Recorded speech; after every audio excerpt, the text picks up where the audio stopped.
आजचा भाग हा खूपच जास्त इंटरेस्टिंग आहे, त्यामुळे व्हिडिओ शेवटपर्यंत नक्कीच बघा। आता इथे सगळीच जण त्या शॉपमध्ये गेलेली असतात। शॉपमध्ये गेल्यानंतर बघतात तर काय खूप सुंदर असं शॉप सजवलेलं असतं आणि तेवढ्यातच ना बाहेरून एक ऑर्डर आलेली असते। सांगितलं जातं की हे पार्सल आहे, हे पार्सल आलं आहे तुमच्यासाठी आणि हे घ्या। मग ते पार्सल पाठवलेलं असतं जानूने आणि आता जेव्हा जानू तिथे येते तेव्हा जानू म्हणत असते की आलं का माझं पार्सल। जानूने व्हिडिओ कॉल करून विचारलेलं असतं। मग जानू म्हणते की हो हो मीच पाठवलं आहे। मग लक्ष्मी तिला विचारते अगं हेच का, याबद्दलच तू विचारतेस का। हो हो आई हेच विचारते मी, आलं ना पार्सल। मग ती म्हणते की हो आलं ना पार्सल, खूपच सुंदर आहे आणि हे ना मी तुम्हाला पाठवलं। अगं पण तू इथे असताना इथे पार्सल कसं काय आलं, असाही प्रश्न केला जात असतो।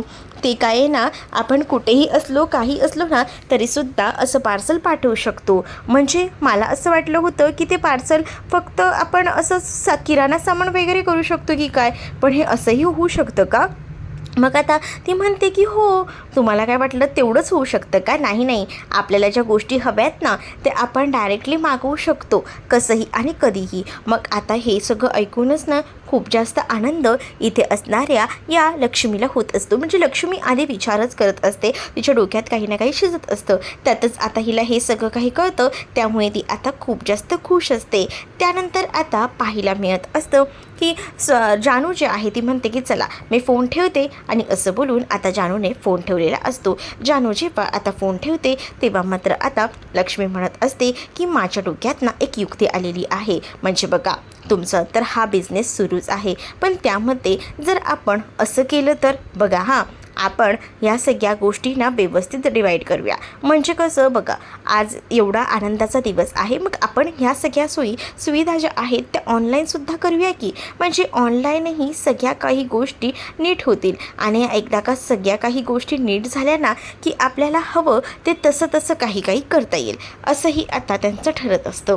मग या सगळ्या गोष्टी झाल्यानंतर इकडे जी लक्ष्मीची कल्पना असते ती आवडते, कारण फक्त असंच ठेवून उपयोग नाही आहे ना, आपण काही ना काही तर करायला हवं, ही कल्पना आता पटलेली असते। दुसरीकडे आता पाहायला मिळत असतं की इकडे जयंत आणि त्याचसोबत विश्वा हे दोघंही जण समोरासमोर असतात। विश्वाने जयंतला सांगितलेलं असतं की तू कितीही मला इथून काढायचा प्रयत्न कर, पण तुझी जी लेवल आहे ना ती कधीही पुढे जाणार नाही आहे, काही झालं ना तरीसुद्धा, कारण तू कितीही बोल पण मी इथे फक्त आणि फक्त जानूसाठी आलेलो आहे आणि जानूला ज्या ज्या काही गोष्टी हव्या आहेत ना ते मी तर पुरवत राहणारच आणि त्यासाठी मी काही करायला तयार आहे, असंही आता म्हटलं जातं। म्हणत असतो की इथे ना मी फक्त आणि फक्त जानूसाठी आहे, कारण जानूला काही व्हायला नको, जानूसाठी मी इथून कुठेही हलणार नाही, असंही विश्वानं आता ठामपणे सांगितलेलं असतं। विश्वा जेव्हा हे सगळं काही बोलतो ना तेव्हा मात्र जयंतला घाम फुटतो। जयंतला काय बोलावं हे समजत नसतं, तो आता शांतच राहतो। दुसरीकडे मात्र नीलांबरी त्या माणसासोबत बोलत असते, ती आता सांगत असते की काही झालं ना तरी सिद्धूला आता हलक्यात घ्यायचं नाही, त्याला असंच सोडायचं नाही, आपण ठरवलंय ना तर त्या गोष्टी ज्या आहेत ना त्या पूर्ण करायच्या, असंही आता त्यांचं ठरलेलं असतं। आणि त्याचसाठी इथे मात्र नीलांबरी प्लॅनिंग करत असते। एकतर प्लॅन तिचा फ्लॉप झालेला असतो, पण तरीसुद्धा तिला आता बऱ्याच गोष्टी अशा वाटत असतात की आपण जशा करायला हव्यात तशा घडायला हव्यात आणि तसंच ती आता प्लॅनिंग करतच सांगत असते।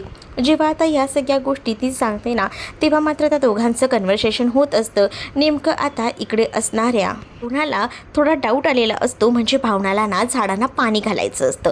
ती विचार करते की सकाळपासनं तर मी काहीच काम केलेलं नाही आहे, जरा झाडांना पाणी वगैरे पण घालायला हवं आणि म्हणून ती झाडांना पाणी घालण्यासाठी म्हणून का होईना बाहेर आलेली असते आणि तिच्या लक्षात येतं की तिथं काहीतरी चालू आहे। मग ही कोणाशी बोलते असे विचारच येऊ लागलेले असतात आणि मग ती इकडे तिकडे बघत असते। नीलांबरी कोणत्या तरी माणसासोबत बोलते, ही गोष्ट तर आता समजलेली असते। दुसरीकडे आता जयंत जो आहे तो म्हणत असतो की विश्वा तुला सहजासहजी मी जिंकू देणार नाही, कारण याच्यामध्ये ना मी जानूला मिळवण्यासाठी खूप जास्त यतोनात प्रयत्न करतोय आणि तुला जर असं वाटत असेल की तुला जे हवंय ते सहजासहजी मी मिळवू देईन तर हा तुझा गैरसमज आहे। ही आता जयंतचं म्हणणं असतं. जयंत हे सगळं काही एकटाच केबिनमध्ये बसून बोलत असतो. त्याचं आता पुढचं प्लॅनिंग सुरू असतं की कसं काय काय सगळं करायचं आहे या संदर्भात, कारण त्याला विश्वाला जिंकू द्यायचं नसतं. मग तो आता ठरवतो की आपण ना एक काम करूया, या जानूला ना आपल्यासोबत कॉन्फरन्सला घेऊन जाऊया, जानूला आपल्याबरोबर जास्तीत जास्त वेळ ठेवूया, असं त्याचं प्लॅनिंग सुरू असतं. दुसरीकडे भावना इकडे तिकडे बघते, तेव्हा समोरच तिच्या लक्षात येतं की आता ना ती नीलांबरी कोणाशी तरी बोलत आहे. मग आता नीलांबरी त्या माणसाला तिकडनं घालवून देते. जशी ती आता माणसाला त्या तिकडनं घालवून देते ना, तेव्हा भावना तिथे पोहोचलेली असते आणि भावना आता विचारू लागते की काय चाललेलं आहे नेमकं, मला समजेल का. आणि त्याच वेळेला भावना जेव्हा तिथे पोहोचते ना, तेव्हा मात्र आता भावना या सगळ्याबद्दल बोलायचा प्रयत्न करत असते. तर नीलांबरी म्हणते की काही नाही, आपल्या पक्षातलाच माणूस होता, ऑफिसमधून आला होता आणि त्याने मला सांगितलं की सिद्धिराजच्या फाईलबद्दल. ते नाही का आपण म्हणत होतो की फाईल कुठे गायब झाली, पण सिद्धूने ती फाईल ना ऐनवेळेला बरोबर कलेक्ट केली. कारण आहे ना ती फाईल आहे ना ऑलरेडी त्याने ऑफिसमध्ये ठेवलेली होती आणि त्या सगळ्या गोष्टी ना त्याने बरोबर हँडल केल्या. त्या तर काही सांगायलाच नको, एकदम परफेक्ट आहेत ना तो करत असतो. आपणही काही बोलू शकत नाही असंही आता म्हटलं जातं. मग या सगळ्या गोष्टी जेव्हा एवढ्या परफेक्ट घडतात हे कळतं, तेव्हा ती म्हणते की हे काय, मला तर याबद्दल काहीच सांगितलं नाही. सिद्धिराजने बहुतेक कामात असेल ना म्हणून राहून गेलं असेल, इतकं काय त्यात, असंही आता म्हटलं जातं. जेव्हा या सगळ्या गोष्टी सांगितल्या जातात तेव्हा दुसरीकडे मात्र आता बाबा आणि त्याचसोबत आई घरी आलेली असतात, म्हणजे लक्ष्मी आणि श्रीनिवास. तेवढ्यातच तो बिल्डर जो आहे तो साक्षात स्वतःच घरी आलेला असतो आणि तो आता तिथे येऊन म्हणत असतो की माझा माणूस तुमच्याकडे येऊन गेला, पण आता म्हटलं की आपणच स्वतःहून यायचं आणि मग काय तुमची जमीन आम्हाला देता आहे का, त्या बदल्यात तुला आम्ही पैसे देतो, असंही आता तो म्हणत असतो. त्याबद्दल आता श्रीनिवास म्हणतात की मी तुम्हाला सांगितले की नाही देणार मी माझी जमीन, मग तुम्ही ती जमीन 14 लाखाला घेतली बरोबर, पण मी तुम्हाला त्या जमिनीचे 16-17 लाख रुपये देऊ शकतो, असंही आता तो बिल्डर सांगत असतो. जेव्हा तो हे सगळं काही सांगतो ना, तेव्हा मात्र आता इकडे असणारे श्रीनिवास म्हणतात की नाही, मला नाही विकायचे. म्हटलं ना मग चला तुमचं माझं नाही, मी तुम्हाला 19-20 लाख रुपये देतो, मग तर तुम्ही ताबा सोडाल ना, त्याच्यापेक्षा दुसरीकडे कुठेतरी घर बघा. दुसरीकडे जर घर बघितलं तर त्याचा तुम्हाला फायदाही होऊ शकतो, तिथे तुम्ही काहीतरी करू शकता.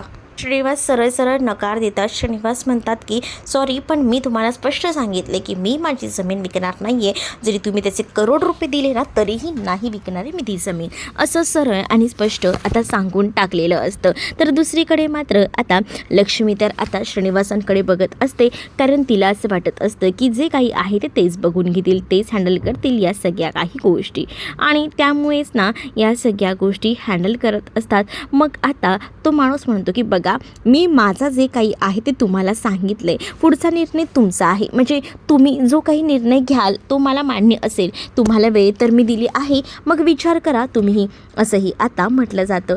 जेव्हा हे सगळं काही बोललं जातं ना, तेव्हा मात्र आता इकडे असणारे श्रीनिवास म्हणतात की माझा विचार तेव्हाच पक्का झालेला आहे, आता मी कोणताही दुसरा विचार करणार नाही, त्यामुळे उगाच आहे ना मला ह्या सगळ्या भानगडीत अडकवूच नका, पण तुमचा विचार नंतर बदलला तर म्हणून तुम्हाला सांगून ठेवलं, असंही आता म्हटलं जातं. हे सगळं बोलणं ना इथे उभी असलेली आता हे सगळं काही बोलणं ऐकत असते. वीणा जेव्हा हे सगळं काही बोलणं ऐकते तेव्हा तिला कुठेतरी संशयास्पद वाटू लागतं आणि म्हणूनच ना ती आता या बिल्डरचं बोलणं जे आहे ते व्यवस्थितपणे ऐकत असते. तर दुसरीकडे मात्र आता पाहायला मिळतं की इथे बिल्डर जो आहे तो आता जातो, कारण सरळ बाबाने सांगितलेलं असतं की मला काही मान्य नाही आहे, तुम्ही गेलात तरीही चालेल, आणि असं बोलून बाबाने त्याला अक्षरशः पाठवून दिलेलं असतं. आणि त्याच वेळेला इकडे जेव्हा तो बिल्डर निघून जातो तेव्हा मात्र आता लक्ष्मी आणि श्रीनिवास एकमेकांकडे बघत असतात. तर दुसरीकडे आता पाहायला मिळत असतं की लक्ष्मी आता या सगळ्या गोष्टीचा विचार करत असते, कारण हा माणूस आहे ना खूप जास्त मागे लागलेला होता जमीन हे करण्यासाठी, पण आता श्रीनिवासाने ठरवलेलं असतं म्हणून हे सगळं काही टळतं. दुसरीकडे आता पाहायला मिळत असतं की विश्वास जो आहे तो आता एका चहाच्या टपरीवर चहा घ्यायला आलेला असतो आणि तो म्हणत असतो की एक चहा इथे आणि एक चहा पार्सल कशाला, अरे मी तर इथेच आलो आहे, मलाही चहा चालेल, मग तू काय माझा पाठलाग करतोयस का, असं देखील आता विश्वाने जयंतला विचारलेलं असतं. जयंत म्हणतो की मी का तुझा पाठलाग करू, मग आता दोघंही जण तिथे बोलायला बसतात आणि त्याच वेळेला विश्वा म्हणत असतो, विश्वाने खरं तर जी पार्सल कटिंग घेतली होती ना चहाचं, ते फक्त आणि फक्त जानूसाठी घेतलेलं होतं. कारण जानूला ऑफिसची जी फिल्टर कॉफी असते ती आवडत नसते आणि त्याचसाठी त्याला असं वाटत असते की चला आपण काहीतरी घेऊया, म्हणूनच तो घेत असतो. पण इकडे आता तू काही झालंस ना तरीसुद्धा जानूला मिळू शकत नाही असं काहीसं जयंत विश्वाला म्हणत असतो. विश्वा म्हणतो की मी माझ्या मैत्रिणीसाठी त्या कामावर आहे, बाकी मला काही माहिती नाही असं त्याने डायरेक्टली सांगून टाकलेलं असतं.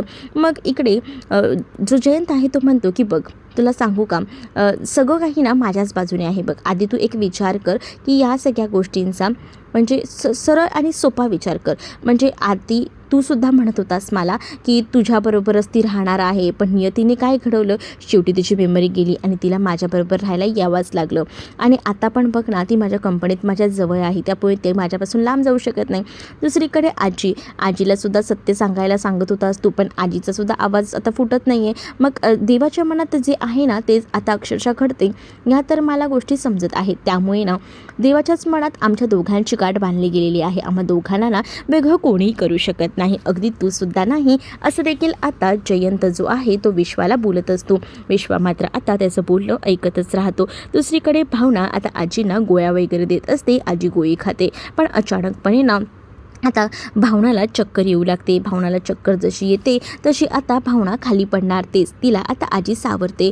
आजी म्हणत असते की काय होतंय तुला, अगं थांब इथे बस पहिले. आणि त्याचबरोबर रेणुका त्याचसोबत सिद्धू निलांबरीला आजी आवाज देऊ लागते. आणि मग काय तिकडनं सिद्धू नुकताच पार्टी ऑफिसमधून आलेला असतो आणि तो रेणुकाला जात असताना थांबवतो. मग आता रेणुका म्हणते की अरे काय झालं, कशाला थांबवतोयस, थांब ना. मग इकडे आजीचं आणि भावनाचं एकमेकांवर असलेलं प्रेम, ओढी, ते सगळं काही त्यांना पाहिजे असतं. आजी म्हणत असतात भावनाला की अगं किती दगदग करतेस, तुला सांगितलंय ना जास्त दगदग करू नकोस म्हणून, आणि तुला वारंवार हा त्रास व्हायला लागलेला आहे, आपण एक काम करूया का, डॉक्टरांना बोलवायचं का. ती म्हणते की नको डॉक्टरांना बोलवायची गरज नाही. त्याचबरोबर तुला ना आता मी एक सांगते, एक काम कर, तू ना आता हे पाणी पी, तुझ्यासाठी मी लिंबू पाणी मस्त करून आणते, लिंबू पाणी करून आणलं की तुला बरं वाटेल. मग तर झालं असंही आता म्हटलं जातं.